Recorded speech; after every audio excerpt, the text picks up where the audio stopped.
안녕하세요. 2학년 경제 15번째 디딤 영상 시간을 시작하겠습니다. 오늘은 중간고사 이전의 시장 가격 결정과 변동, 수요 곡선과 공급 곡선이 오른쪽 또는 왼쪽으로 이동하는 그런 원인들에 대해서만 공부했는데, 이런 수요 공급 곡선이 균형을 이룬다는 의미가 무엇인지, 그리고 수요 공급 곡선이 이동했을 때 어떤 결과를 초래하는지, 이런 내용들에 대해서 공부하고, 그다음에 수요의 가격 탄력성, 그 다음에 공급의 가격 탄력성이 어떤 개념인지, 이 탄력성의 개념을 잘 알아둬야 되겠죠. 그 다음에 이 탄력성과 판매 수익과의 관계, 이런 내용들 잘 정리해 주시기 바랍니다. 그럼 먼저 시장 가격의 균형과 변동, 이 단원에서 시장 균형이 무엇인지에 대해서 살펴보도록 할게요. 시장에서 수요량과 공급량이 일치하여 더 이상 가격이 변하지 않는 상태를 우리가 시장이 균형을 이루었다, 이렇게 표현합니다.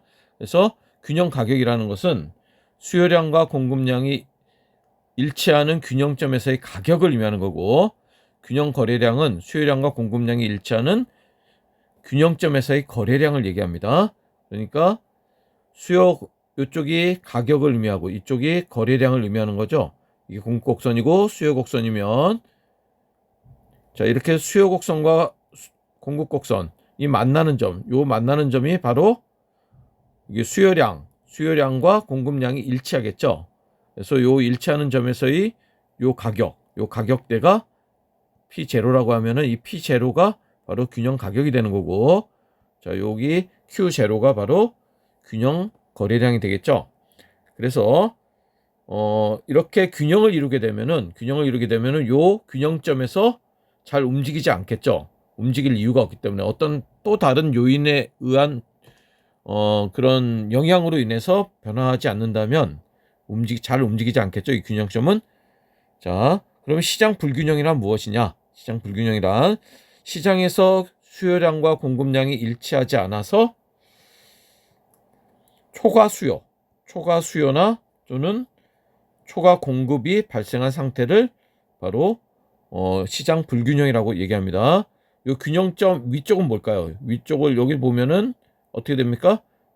자, 공급은 이만큼인데, 자, 수요량은 이만큼이죠. 이만큼이 뭐가 발생하는 거죠? 그렇죠? 이만큼이 초과 공급이 발생하고 있죠. 자, 이 균형점 아래에서는 어떻게 될까요? 여기 요 가격대에서는 수요량은 이만큼인데 공급량은 이만큼이죠. 그러면 이만큼이 초과 수요가 발생하고 있는 거죠.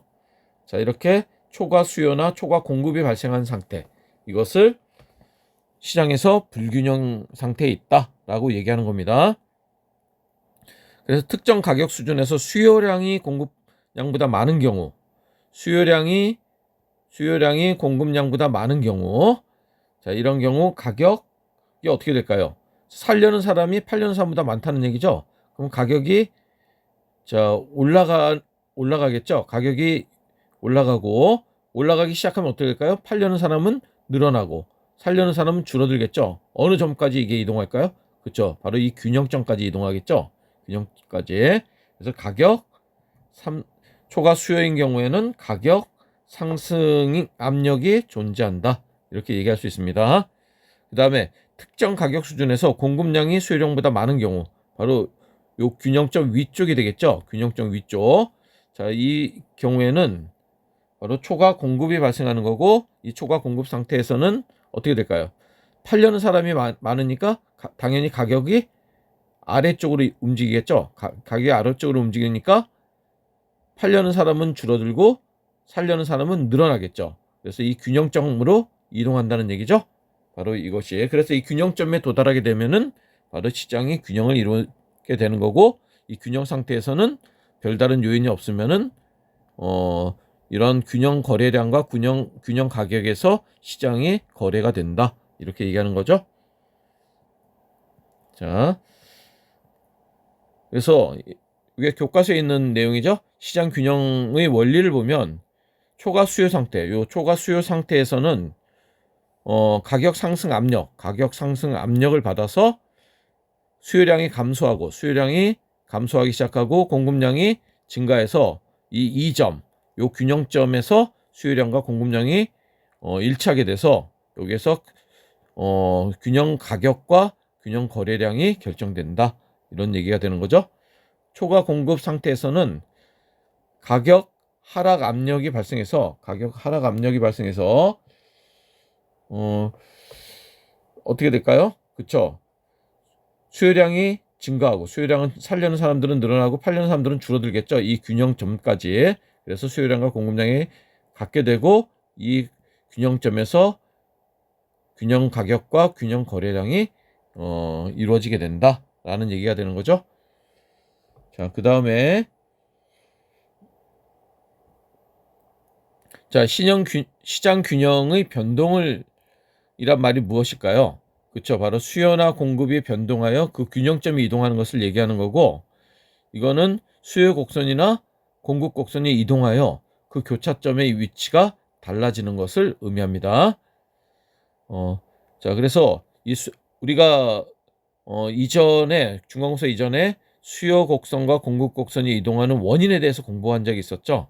바로 그런 원인들이 발생하면 수요 곡선이 증가하면은, 그러니까 수요가 증가하면 오른쪽으로, 수요 곡선이 오른쪽으로, 수요가 감소하면 왼쪽으로 이동하고, 자, 공급이 증가하면 공급 곡선이 오른쪽, 공급 곡선이 왼쪽으로 가는 경우에는 공급이 감소하는 경우죠.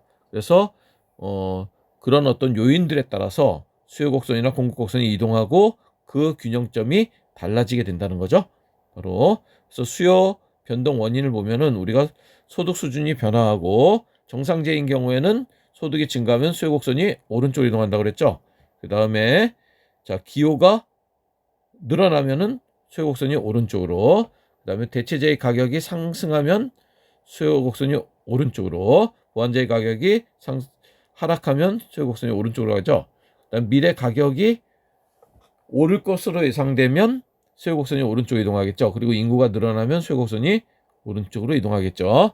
그 다음에 공급 변동 원인을 보면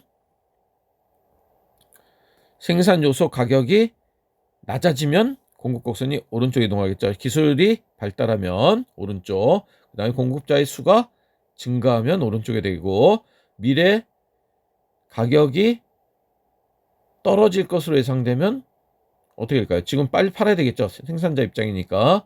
그러니까 가격의 변화도 공급 변동의 원인이 된다. 그리고 정부가 세금을 줄여주면 공급이 오른쪽으로, 보조조금을 늘려주면 오른쪽으로 이동하겠죠. 자, 여기서 요 3단계 접근법, 요걸 좀 잘 알아둬야 되겠죠. 그래서 처음 이렇게 수요 또는 공급 곡선을 이동시켜서 균형점이 어떻게 되는지 이런 걸 알아보는 것을 3단계 접근법이라고 하는데, 이 3단계 접근법에서 제일 중요한 게, 먼저 생각해야 될 게 어떤 곡선이 이동하는지를 먼저 판단해야 된다는 거, 이거를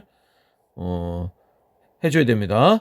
그래서 수요 곡선을 이동하는 건지 또는 공급 곡선을 이동하는 건지 아니면은 둘 다 이동하는 건지, 이거를 첫 번째로 판단해라. 그 다음에 두 번째, 자, 증가는 어느 쪽이죠? 오른쪽이죠. 감소는 왼쪽. 자, 수요 공급 곡선이 오른쪽 또는 왼쪽 어느 방향으로 이동하는지 이걸 판단해야 됩니다. 그 다음에 세 번째, 수요 공급 곡선을 이용하여 곡선이 오른쪽 또는 왼쪽으로 이동했을 때 균형점이 어떻게 변화하는지, 그래서 균형 가격과 거래량이 어떻게 되는지 이걸 판단해야 됩니다. 그래서 균형에 미치는 효과를 판단해야 되는 거, 이 말은 균형 가격과 거래량이 어떻게 변화하는지 판단해야 된다는 것입니다. 자, 그 다음에 자 40쪽으로 갈게요. 그 전에 교과서 64쪽에 있는 내용을 잠깐 살펴보고 가겠습니다. 수요 변화로 인한, 자, 여기서 수요량이 아니라 수요 변화라고 그랬죠. 수요량은 특정 가격이고 수요는 모든 가격대에 대해서 영향을 미치는 거죠. 전체적인로 영향을 미치는 거죠. 그래서 곡선 자체가 이동하는 거죠. 수요 곡선이. 그래서 수입 과일의 가격이 상승했다고 가정하고 국산 과일 가격의 변화하는 과정을 3단계로 나누면 어떻게 되는지 보도록 할게요. 자, 먼저 수입 과일은 국산 과일의 대체제이므로 수입 과일 가격이 상승하면 어떻게 될까요? 그러면 국산 과일의 수요 곡선을 수입 과일 가격이 상승하면 수입 모든 가격대에 대해서 과일의 어떤 그 수요량에 영향을 미치는 거죠. 그래서 국산 과일의 수요 곡선이 영향을 받는 거죠. 수요 곡선이 영향을 받는 것이다. 이렇게 얘기할 수 있고, 그 다음에 두 번째로 대체제의 가격이 상승했으니까 국산 과일의 수요가 어떻게 될까요? 수요가 증가하겠죠. 수요 곡선이 오른쪽으로 이동하고, 그래서 어떻게 될까요? 자, 이게 우리나라 국산 과일의 가격과 거래량이라고 하면은 공급 수요가 되겠죠? 공급과 수요가 되면은 이 수요 곡선이 오른쪽으로 이동하니까 원래 여기에서 이루어지던 균형 가격과 거래량이 요 점으로 이동하는 거죠. 요 점으로. 그래서 P1 그다음에 Q1으로 이동하게 돼서 가격은 어떻게 될까요? 올라가고 거래량도 증가한다. 이렇게 판단할 수 있는 거죠. 그래서 지금 그래서 균형 가격은 P0에서 P1으로, 그 다음 균형 거래량은 Q0에서 Q1으로 증가한다. 이렇게 우리가 분석할 수 있다는 겁니다. 그 다음에 이런 그래프에서 우리가 이렇게 가격이 상승하고 거래량이 증가한다라고 얘기할 수 있는 거죠. 그 다음에 교과서 64쪽에 있는 내용을 보면 공급 변화로 인한 균형 가격의 변동 이렇게 되어 있는데, 국내 과일 재배 농가의 수가 감소했다고 했을 때 국산 과일 가격, 요 국산 과일 시장이 되겠죠. 3단계로 나누는 법. 먼저 뭐에 영향을 미칠까요? 그쵸, 바로 국내 과일 재배 농가 수가 감소한 거니까 수요 곡선이 아니라 공급 곡선에 영향을 미치겠죠. 공급 곡선을 이동화시키는 요인이 되고, 그 다음에 농가 수가 감소했으니까 왼쪽입니까? 오른쪽입니까? 그쵸, 왼쪽으로 이동하겠죠. 왼쪽으로 이동하고, 그래서 이렇게 수요 곡선은 이동하지 않은 상태에서 이런 식으로 공급 곡선이 왼쪽으로 이동하면은 원래 균형점이었던 E0에서 E1으로 균형점이 바뀌게 되고, 그럼으로써 가격은 상승하고 거래량은 감소했다라고 우리가 분석할 수 있는 거죠. 여기까지 마치고 다음 디딤 영상에서 나머지 내용 하도록 하겠습니다.